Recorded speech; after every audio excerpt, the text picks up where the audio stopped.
alegria imensa estarmos juntos nessa noite, uma data tão especial para nós. O Caio me perguntou essa semana, até compartilhei com os irmãos aqui na quarta-feira, falou: pai, o que é mais importante? Natal ou rapaz? Eu falei: caramba, filho, eu não sei. Que a morte nos salvou, mas se ele não nascesse, eu morreria.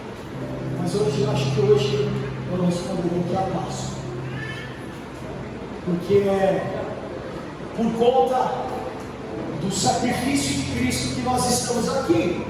E Paulo diz algo sobre isso lá em 1 Coríntios, capítulo 15, versículo 13 e 14. Paulo fala o seguinte: se não há ressurreição dos mortos, então nem mesmo Cristo ressuscitou.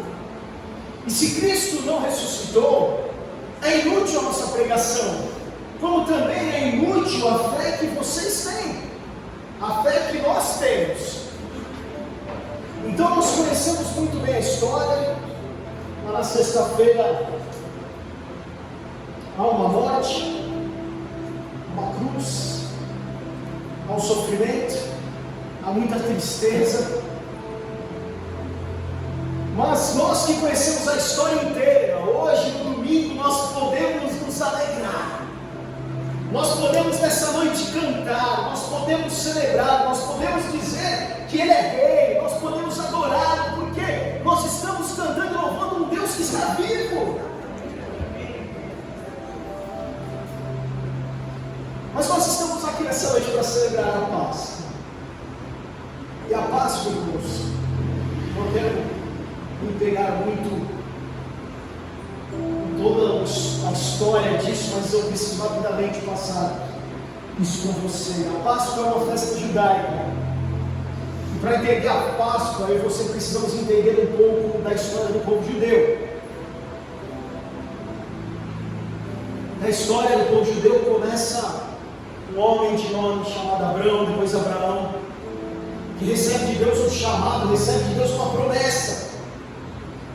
E a promessa que ele recebeu foi que ele seria, Deus disse: eu farei de você um grande povo, e eu vou te abençoar, eu vou tornar famoso o teu nome, e você será uma bênção. Eu abençoarei os que te abençoarem, eu vou amaldiçoar os que te amaldiçoarem. E por meio de você, todos os povos da terra serão abençoados. Isso está lá em Gênesis 12, versículo 1 a 3. O propósito de Deus então era construir uma nação capaz de revelar o nome dEle para toda a terra. E que através dessa nação todos os povos da terra fossem abençoados. Um reino de justiça, um reino de paz, um reino de abundância para todos. Mas por causa de um dos mistérios de Deus, o povo judeu cresce, se multiplica dentro de uma outra nação poderosa, próspera, que era o Egito. E o comandante daquela nação, o Faraó, então se sente ameaçado pelo que estava acontecendo com o povo judeu, e ele decide então escravizar o povo. E aquele povo se multiplicava, e aquele povo se fortalecia dentro das fronteiras do Egito, sob os olhos de Faraó. E lá em Êxodo capítulo 1, de 9 a 14, Faraó disse: vejam, o povo israelita, os judeus são um povo que agora é muito forte, é um povo numeroso, muito mais que nós. Nós precisamos agir com sabedoria, com astúcia, para que eles não se tornem mais numerosos. E no caso de haver uma guerra entre nós, o povo do Egito e os judeus, nós possamos ter o risco de perder, porque eles são muito mais numerosos que nós. E a identidade desse povo, irmãos, que estava ali escravizado, se constrói entre dois extremos. Eles conheciam a promessa de serem um reino que abençoaria as famílias da terra. Do outro lado, eles sofreram uma cruel escravidão no Egito. Passam-se então, irmãos, 420 anos, para que o próximo passo estratégico na direção do propósito, daquele propósito revelado por Deus lá para Abraão. E lá em Êxodo 3, 4, 10, nós começamos a ver essa história mudar. Porque então no meio da sarça, Deus chama um cara e fala: Moisés, vá pois agora, eu envio até Faraó para tirar do Egito o meu povo, os israelitas. A missão delegada por Deus, aparentemente, olhando só esse versículo, é simples, é muito claro. Deus fala: vai lá, Moisés, apela a Faraó, para que liberte o povo hebreu. Mas é interessante, irmãos, que uma frase de Martin Luther King que diz que a liberdade ela nunca é concedida de forma voluntária pelo aquele que está te oprimindo. A liberdade normalmente tem que ser exigida pelo oprimido. E assim que acontece. Porque o faraó se recusa. Fala: não, quer liberdade? De jeito nenhum. E aí, irmãos, nós temos Deus agindo com o seu braço forte, para que aquele povo fosse livre, para que aquele povo tivesse liberdade. Então o poder de Deus é manifesto, a soberania de Deus é manifesta sobre toda a terra, sobre todos os povos, enviando ali as 10 pragas do Egito. A última praga, irmãos, é a morte dos primogênitos. Deus adverte os egípcios que caso não concedam várias pragas, a primeira, a segunda, a terceira, a quarta, a quinta e a sexta. Estava vendo a Record agora à tarde, amanhã à tarde vai ter a praga lá. Eu vi os sapos lá na Record aparecendo. Se você quiser, você pode pôr na Record também. E viemos da primeira a nona praga, e a 10ª praga, então, a morte dos primogênitos. Ou tem liberdade, ou cada primeiro filho de cada família seria morto. A vida dos primogênitos seria ceifada pelo anjo da morte. E Êxodo 12, 12 diz o seguinte: naquela mesma noite passarei pelo Egito, e matarei todos os primogênitos, tanto dos homens como dos animais, e executarei juízo sobre todos os deuses do Egito. Eu sou o Senhor poderoso, o Senhor soberano. E foi nesse contexto que a Páscoa foi estabelecida, a Páscoa judaica foi estabelecida. Porque naquela noite, ou o primogênito seria morto, ou uma família teria o seu filho poupado, e o sangue, irmãos, seria um sinal para indicar que as casas que tivessem o sangue ali na porta deveriam ser poupadas. Quando o anjo da morte visse o sangue, então ele passaria adiante, e aquela destruição, aquela morte não chegaria naquela casa que tivesse ali um sangue na porta. Esse sangue era de um cordeiro. E aqueles que criam em Deus, na promessa, tinham que então sacrificar o cordeiro e passar ali na porta. Então o anjo olharia e falava: não, aqui teve um sacrifício, então eu não vou passar aqui, vamos para a próxima porta. E assim a 10ª praga alcançou ali o Egito, o Faraó e todo o povo. E o versículo 20 de Êxodo 12 diz que este dia será um memorial, que vocês e todos os seus descendentes celebrarão como festa ao Senhor. O que acontece ali, irmãos, é que Deus executa a justiça divina. E essa espada cairia sobre todo mundo. E como eu disse, a única maneira de uma família escapar seria colocando sua fé na provisão sacrificial de Deus. Ou seja, essa família deveria então sacrificar o cordeiro, como eu disse, passar o sangue no umbral das portas, da porta da casa, como um sinal da sua fé em Deus. Naquela noite haveria em cada casa uma criança morta ou um cordeiro morto. Ao menos que aquela família, aquela criança estivesse sob a proteção de um substituto, sob o sangue do cordeiro, a morte então daria livre passagem. então estaremos salvos. Daí a origem da palavra Páscoa. A Páscoa é a celebração da libertação da escravidão do Egito. Páscoa é a palavra hebraica que significa passagem, ou passar por cima. E essa Páscoa, irmãos, essa festa dos judeus estava firmada em 4 promessas que Deus tinha feito para aquele povo. Lá em Êxodo, capítulo 6. E as promessas eram de tirar o povo do Egito, de libertar o povo da escravidão, de redimir o povo pelo poder de Deus e firmar um novo relacionamento entre Deus e esse povo.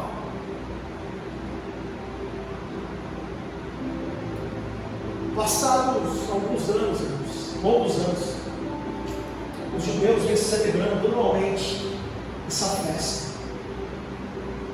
Mas o que acontece, irmãos, é que um homem de Nazaré pisa o solo da terra prometida, agora ocupada por outra potência, não é mais o Egito, mas é Roma. E quando João Batista se encontra com Jesus pela primeira vez, ele aponta na direção de Jesus e faz uma declaração, que está lá em João capítulo 1, versículo 29, diz: eis o Cordeiro de Deus, que tira o pecado do mundo. E na qualidade de Cordeiro de Deus, Jesus celebra a Páscoa com os seus discípulos e dá a ela uma outra dimensão, e dá a Páscoa um outro significado. Na verdade, Jesus resgata e cumpre o propósito original de Deus, celebrado naquela primeira aliança feita com Abraão e toda a sua descendência. E se a Páscoa de Israel foi a libertação de escravos políticos e econômicos para transformá-los em pessoas livres, aliados de Deus, possuidores de esperança, a Páscoa de Jesus, irmãos, a Páscoa que nós celebramos hoje é a libertação de todas as escravidões. É a elevação, irmãos, de homens e mulheres, é a possibilidade que temos de sermos chamados e conhecidos como filhos e filhas do Pai Celestial, herdeiros, cordeiros em Cristo. Com a certeza que nós temos uma vida eterna preparada para nós. A Páscoa de Jesus estabelece então um outro conceito de escravidão, uma outra proposta de libertação. A escravidão agora, irmãos, não tem mais um caráter político, social e econômico. A escravidão de que Jesus nos libertou foi espiritual. Em Cristo nós fomos livres da morte. Em Cristo nós passamos da vida para a morte, como diz em João 5,24. Isso só foi possível, irmãos, porque Jesus tomou um lugar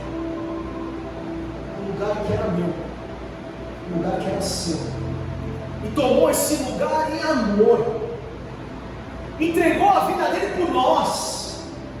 O lugar que era meu, o lugar que era seu, foi tomado em um sinal de amor.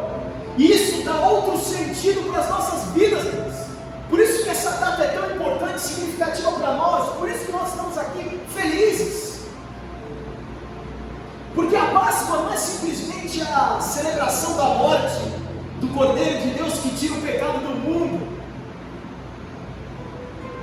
Não é uma festa que termina lá na sexta-feira da paixão, irmãos. A Páscoa cristã é a celebração da ressurreição de Jesus no raiar de domingo e a certeza de que Ele está vivo. Ele reina. Mateus capítulo 28, de 1 a 7, eu queria ler esse texto com você. Diz o seguinte: depois do sábado, tendo começado o primeiro dia da semana, Maria Madalena e outra Maria foram ver o sepulcro. E eis que sobreveio um grande terremoto, pois o anjo do Senhor desceu do céu, e chegando ao sepulcro, rolou a pedra da entrada, e assentou-se sobre ela. Sua aparência era como um relâmpago, e as suas vestes eram brancas como a neve. Os guardas tremiam e ficaram como mortos. O anjo disse às mulheres: não tenham medo, sei que vocês estão procurando Jesus que foi crucificado. Ele não está aqui, ressuscitou, como tinha dito. Venham ver o lugar onde ele jazia.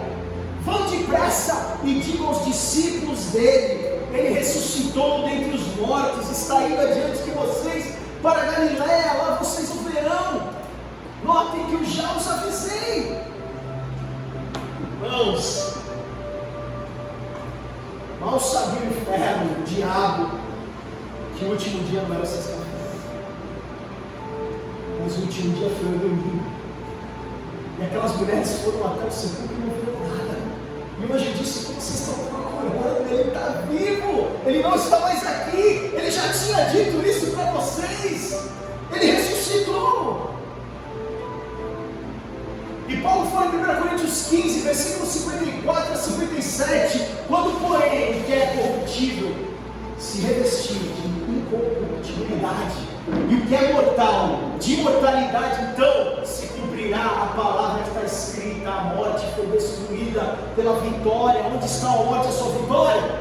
Onde está a morte, o seu aguilhão? O aguilhão da morte é o pecado, a força do pecado é a lei, mas graças a Deus que nos dá vitória por meio de nosso Senhor Jesus Cristo.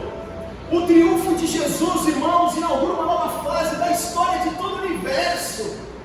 A fase sobre a luz da ressurreição. Nós vivemos sobre a luz da ressurreição.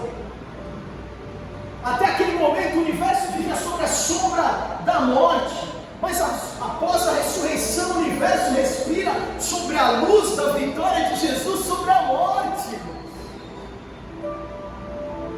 Jesus ressuscitou, o nosso adversário foi derrotado, a morte morreu, a morte foi vencida pela vida. Jesus está vivo. Mas talvez, como aquelas mulheres, irmãos, muitas vezes nós esquecemos disso. Talvez porque você deve ter ganho muitos chocolates. Talvez porque você ficou muito atarefado com todas as refeições desse feriado. Mas o texto que nós lemos aí em Mateus 28, versículo 5 e o 6 mostram duas coisas que talvez nos causem uma amnésia. A primeira delas é que hoje disse para as mulheres: não tenham medo. Irmãos, não tenham medo. Porque a perspectiva, a nossa perspectiva mudou.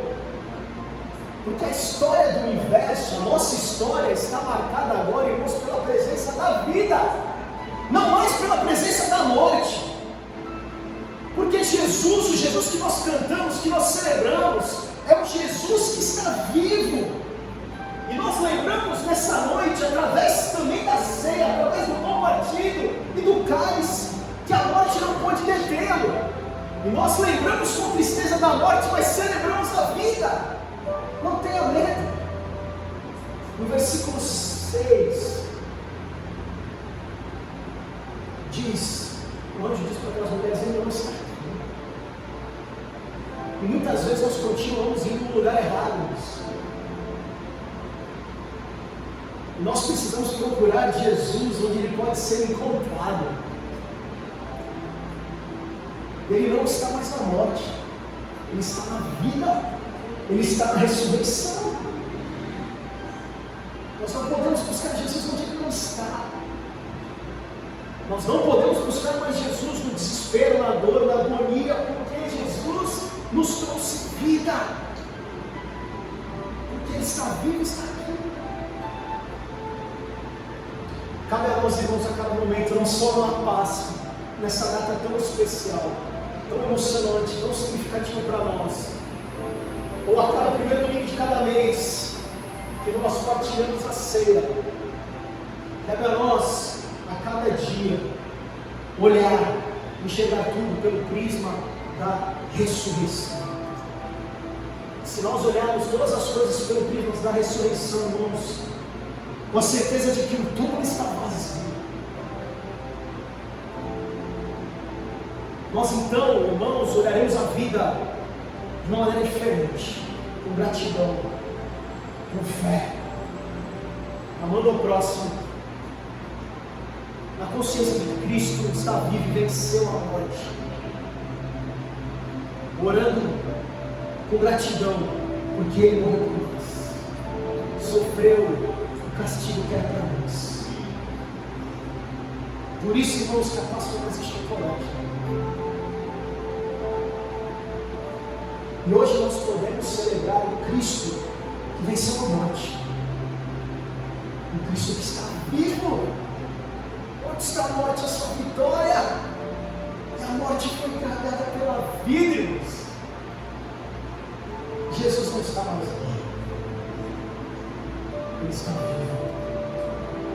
A realidade da minha vida, a realidade da tua vida, não está mais na morte, está na fé, na ressurreição. Eu queria terminar lendo Apocalipse, capítulo 1, versículo 16 e 17. Não tenham medo, não tenha medo. Eu sou o primeiro e o último, sou aquele que vive. Estive morto, mas agora estou vivo para todos sempre. E é isso que nós celebramos nessa noite.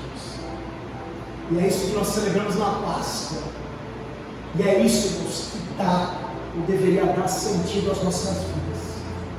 Nós cantamos e servimos um Deus que está vivo, um Deus que tomou o nosso lugar lá naquela cruz e nos deu vida, e nos deu esperança, esperança de uma vida melhor, esperança de um futuro, esperança de uma vida eterna, esperança que as coisas não acabam aqui, irmãos. Não servimos um Deus morto, não servimos um Deus que pode ser visitado lá no túmulo. Nós servimos um Deus que está vivo. A morte não pode deter. É isso que nós celebramos nessa noite. Vamos orar? Feche os olhos.